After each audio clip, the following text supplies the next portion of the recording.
Hey, what's up, guys? Welcome to part 3 of my Hellraiser franchise review, and we're reviewing Hellraiser 3 Hell on Earth, courtesy of the Scarlet Box set by Arrow Video. Now, growing up, this was my favorite Hellraiser entry in the franchise, and basically it's because this is where Pinhead started to become the slasher villain. And the likes of Freddy and Jason and all that. All the production was moved to America, and Dimension ended up buying the rights to this because New World Pictures went out of business. But that's so it was under new creative team and all that. Clive Barker had nothing to do with this.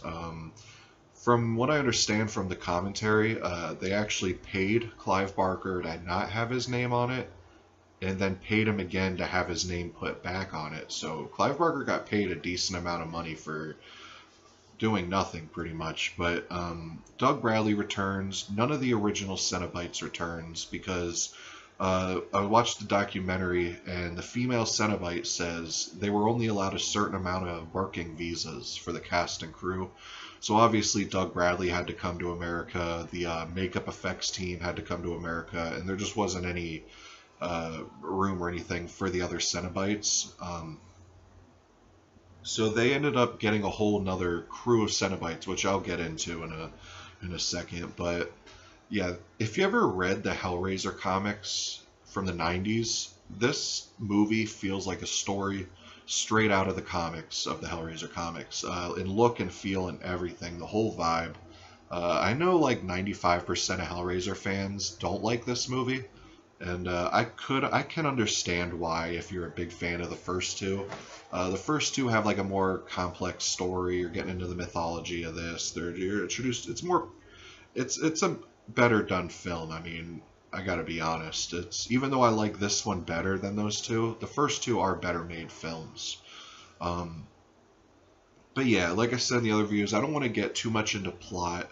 Just if you've seen the end of the second one, the Pillar of Souls returns, and that's one of my favorite aspects of this movie is the Pillar of Souls. It kind of is like a green stone looking thing. It just looks really badass. Like if they made a life-size version of it, I'd buy it in a heartbeat, even though it'd cost a fortune, I'm sure. But I love the look of it. But this like scumbag dude who owns a nightclub, JP, he ends up buying this Pillar of Souls, and Pinhead's trapped in it, and he needs bodies to kind of be set free and wreak hell on Earth. That's all I'm going to give as far as synopsis goes. But there's a lot of scenes in a nightclub that makes it feel really early 90s, and the band playing Armored Saint was actually a real band back in the 90s, a thrash metal band. So they actually got them to do the music and stuff like that and actually perform on stage in this club.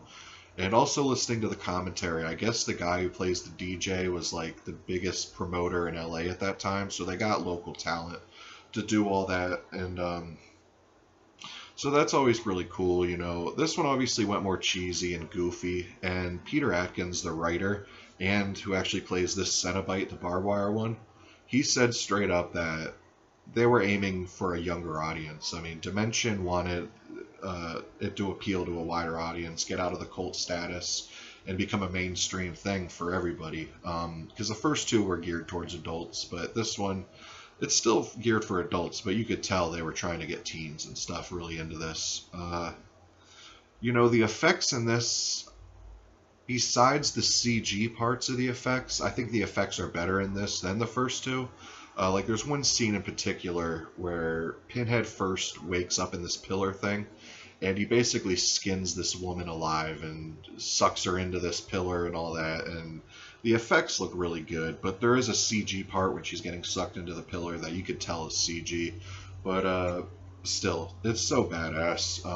The characters in this are pretty average. I mean, the main chick, Joey, she is from Star Trek, I know that. I don't know what else she played in, but she's pretty good looking. She does the part all right.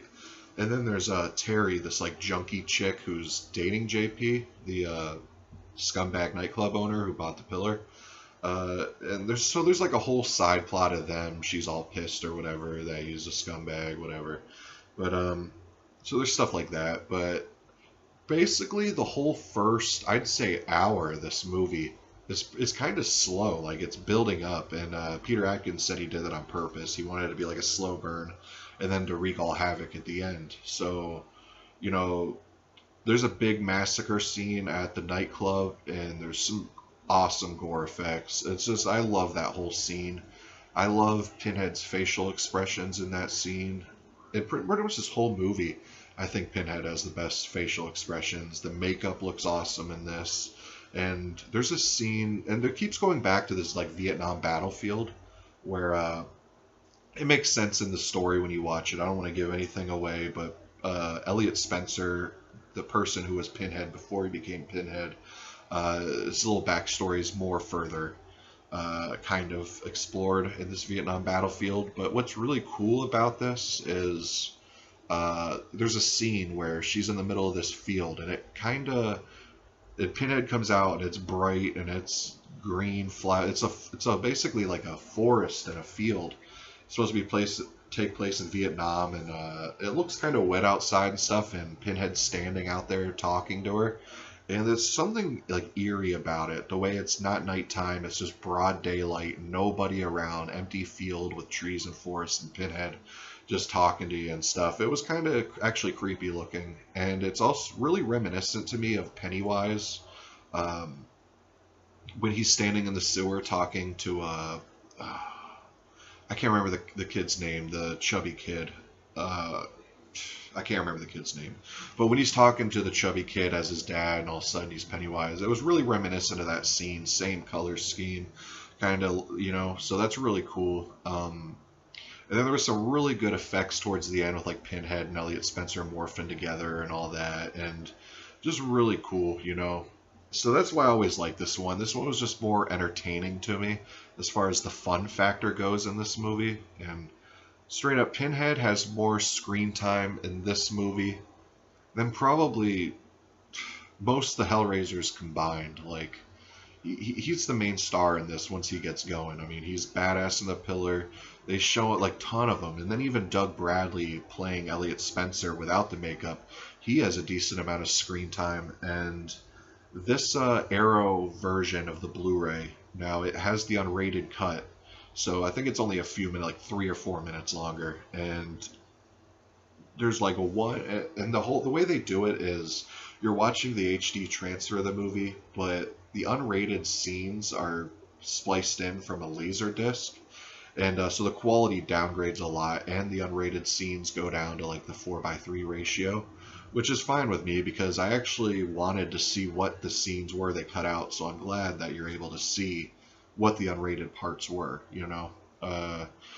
One of the unrated parts is there's a scene where there's like a stripper in this nightclub. You just see her tits for like 10 seconds. And one thing about that scene, I was actually listening to the commentary by Anthony Hickox and Doug Bradley, and they said that the girl stripping in the club, that they didn't want to do it because it didn't seem necessary or whatever, but Bob Weinstein actually pressured them into doing that. And that's kind of strange, you know, with the whole Harvey Weinstein thing going on and all that. It was kind of bizarre hearing that Bob Weinstein like forced them all to make sure there was like tits in that scene and all that, and they didn't even end up using it. Just like bizarre kind of, you know.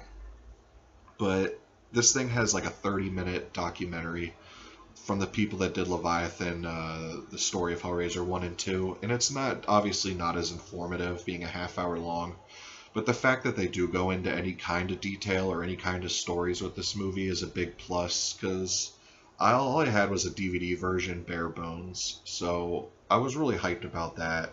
And the two commentaries, there's old Laserdisc commentary with Anthony Hickox and Doug Bradley, and there's a commentary with Peter Atkins for the theatrical cut. And I didn't listen to the Peter Atkins one, but I did listen to the Anthony Hickox one, and it was actually a pretty entertaining commentary. They don't go into a whole lot with the movie. They're just kind of talking bullshit, and you could hear them opening beers and stuff like that. You know, it's pretty cool. But they do go into a lot of stuff that you don't know. Like, they tell you, like, the bum in it was just like a producer in it in the beginning. Anthony Hickox, he's getting shot in the Vietnam scenes with a machine gun and all that. So there's cool things like that that they come out and tell you. Transfer looked better than 1 and 2. That's just because probably better film stock. I think this came out 4 years after Hellraiser 2. So it looked better. This is the best this film's ever looked. And then this thing obviously has another segment with Doug Bradley talking about the process of it, and you know, the trailers, whatever. But the things that stuck out to me were the documentary on it, the Doug Bradley interview, and the unrated cut. You know, so this is my second favorite out of the whole series. So the box set's worth it to me just for the unrated cut, because I had never seen it. Also, another thing about the unrated cut is there's more gore scenes, like in the massacre scene in the nightclub. There's more gore shots there. And then there's a few other scenes that make sense why they were cut. They just didn't add nothing. But yeah, that's my thoughts on Hellraiser 3. It's my second favorite out of the franchise. I know, blasphemy a lot of people. But I just love it, man. And Peter Atkins, he, like I said, is this Cenobite. He's in it a lot as the bartender. And last thing I want to say about the Hellraiser 3 is I can't defend really the Cenobites they use in Hellraiser 3. I enjoy them just for the funness factor of it and somewhat the cheesiness factor of it. But I could understand why a lot of people hate it. I mean, there's just no defending how goofy these Cenobites are. Like the cameraman one just looked goofy. I mean, his leather outfit looked really cheesy and goofy too. But it was still cool seeing him. And then there's the CD Cenobite, which you got to see to believe. Really goofy looking, but he was, you know, it's fun seeing him. And then obviously the barbed wire one. He was probably the most normal out of all the Cenobites they did.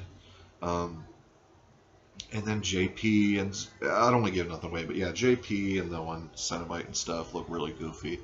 But Pinhead leads the whole thing. The church scene, badass. When you see it, you'll know exactly what I'm talking about. You know, he does the whole crucifixion pose, and he's quoting quotes from the Bible and melting crucifixes, and it's just a badass scene. You know, it's stuff like that that makes this my second favorite. But I'm going to shut up about Hellraiser 3. And since this is the last film in this Arrow box set, I'll just do a quick synopsis on the whole thing. You know, there's 3, and then 1 which I reviewed in the first segment, part 2 which I reviewed yesterday, and there's this thing called Documents of Blood, which is just little like postcards and booklet, and there was a little poster which I have hanging on my wall back there, and there's actually a picture of the Pillar of Souls, one of the most badass things I've ever seen in my entire life.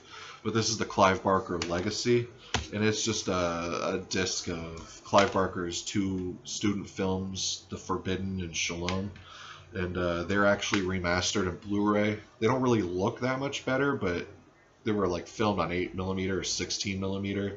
Looked really awful, and there's, if you're a huge Clive Barker fan, it's just cool to have. And this also has like a short pilot for a Hellraiser TV show they were going to attempt to make back in the day. And so that's really cool to have that. And you could see why they never made the film or the TV show. But and there's also a commentary by the director of that pilot. So that's really badass to have. And it also comes with this 200-page book called, I think it's, the Damnation Games, and it's just done by like the Clive Barker archivist, kind of just pictures, scripts, stuff like that. You know, with that cover though is so sick. You know, I'm pretty sure you could still get this box set. I think it was only like $75 when it came out, $60. You know, if it is still available and you're a Hellraiser fan at all, definitely pick it up. Like, this is a complete package. You can't ask for anything more as far as the first 3 films go. You know, there's so many hours worth of extras, brand new transfers for the films. Just a beautiful package, and with it being signed by Doug Bradley, it's definitely a gem, like the crown jewel of my collection for sure.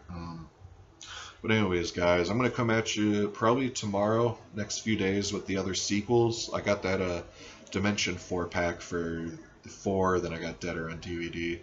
And then, what the heck's the other one called? Revelations on Blu-ray I'll be reviewing, and then all leading up to the grand finale of Hellraiser Judgment, which I'm so hyped for. It's not even funny.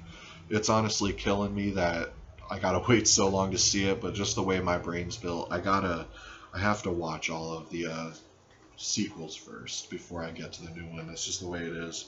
Also, I wanted the inside of the box has the "I'm in hell, help me" inside of it, so that's really cool. And on the back, it's just little designs from the cube and all that. But yeah, anyways, guys, peace.